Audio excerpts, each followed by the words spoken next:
大家好，欢迎来到快乐手工。今天我带给您的呀是一款看似很高端，制作呢很简单，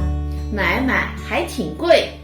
自己动手呢就很划算的一款小包。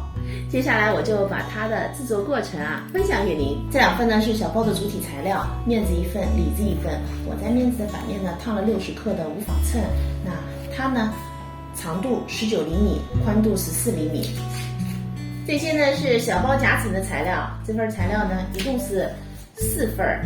其中2份上面呢我烫了60克的无纺衬，它的尺寸呢长度14厘米，高度呢10厘米。这2份是网格材料，也是做夹层用的，是一个直角梯形它们呢这条边10厘米，下面这条边呢12厘米，高度9厘米。小包呢还需要一些包边带和14厘米长的一根拉链首先呢我们拿出网格材料，然后把这个斜边呢用包边带把它给包上。那2份网格材料都是一样的网格材料包边包好以后呢，我们把它固定在夹层材料的面子上，反面是烫了无纺衬的2份然后呢我们做一根布条，这根布条呢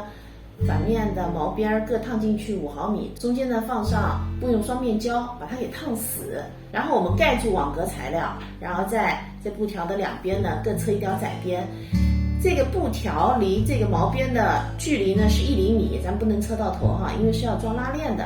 那同样的这份呢也是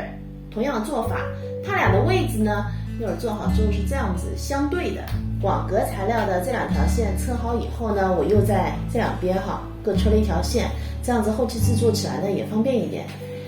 接下来我们把这2份材料呢这边固定上半根拉链，那这半根拉链固定在这边咱们拉链齿冲着里边，然后盖上里子材料，然后我们这样子车一道线，那这边呢也是一样的。拉链车好以后呢，我把拉链头也给装上了然后在拉链2边呢各车了1条窄边。接下来呢我们拿出主体材料的面子，然后正面和正面相对，我们呢车上这2条边，里子部分呢拿出主体材料的里子我们也要盖上去，车上这2条边，4条边呢车好了。那我们的材料现在是这样子的接下来呢我们从里子的这边翻到正面，翻过来以后呢这边是里子今天的里子和面子我用的都是同一块面料。接下来呢我们车住这2条侧边，用包边带呢把它给包上。包边包好以后呢，我在这儿钉了2颗暗扣。现在我们把包翻到正面，翻到正面以后呢，咱们把暗扣给扣上。现在小包呢就制作完成了。